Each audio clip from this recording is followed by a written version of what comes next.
big, hearty congratulations to all of those who were involved with the Voice for Men's first International Men's Issues Conference. What a great success. The conference was wonderful. It got a lot of people together, but most importantly, it got a huge amount of mainstream media coverage, something that we really have never gotten before. So that was great, and that's a wonderful thing. The only problem with that was that a lot of it was negative coverage. And you know what? That's okay. It's really okay. Because the negative coverage in some ways is almost as good as the positive. But I think that the negative coverage does call us to try and look at what can we do to adjust to that. How can we adjust to this negative coverage that we seem to be getting? Because, you know, the coverage itself is, a lot of times it's focused on the person, the men, and calling them whiners or something wrong with them. It implies there's something wrong with these guys who are saying this stuff, and the women who are saying this stuff too. And in some ways, it's a huge cultural blaming the victim thing, you know, because here we have this group of men and women who are talking about these very intimate problems that men are experiencing. And the response to that is shaming and pushing away. And that's kind of blaming the victim in my book.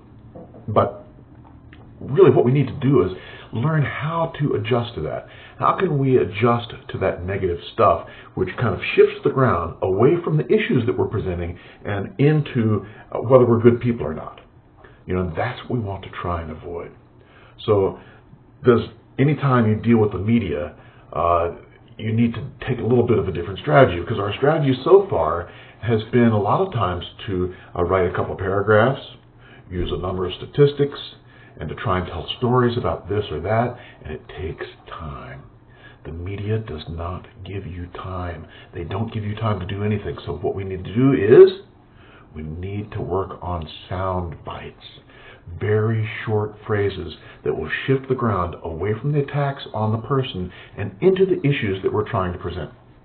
For instance, men are good. A couple of the mainstream articles looked at that and they kind of scoffed at it. Oh, men are good. That's fine. That's good. We want to get that phrase out there so that people start scratching their heads and thinking, what? Men are good. Kind of makes them think about it. Well, do I think men are bad? Yeah, maybe sometimes I do. So that little soundbite can help, but I think we need something a little bit more direct than that.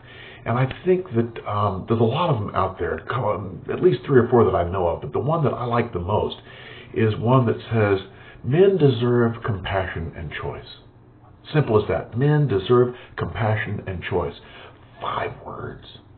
I think it's 5. Men deserve compassion and choice. Yeah, 5 words.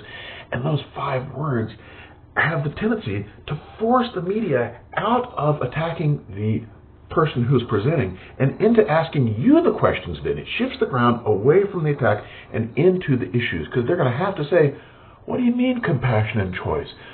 Men have compassion and men have choice. And you can say, no, actually they don't. You know, if you think about it, men are the 80% of suicides. Do people care about that? No, people don't even know about it, nor do they have any services for men. Men have choice? I don't think so. You know, look at the men that I've seen in therapy who come in because their wife aborted a child that they wanted. They wanted this child, but they had no choice in the matter. So men deserve choice and men deserve compassion. Not that these are going to be easy solutions. It's going to be tough. But men deserve compassion and choice, and that's going to force them to look at the issues that we have to present. So what I'd like to do is use this little video and the comment section below to start having people come up with sound bites. Think of sound bites that work. Men are good. Men deserve compassion and choice. Men are people too. What's another one? Men's rights are human rights. But we need to find ones that are quick and easy to remember, and also will shift the ground away from the attacking and into the issues that we want. So have fun in the comment sections and see what you come up with. And let's not forget, men are good.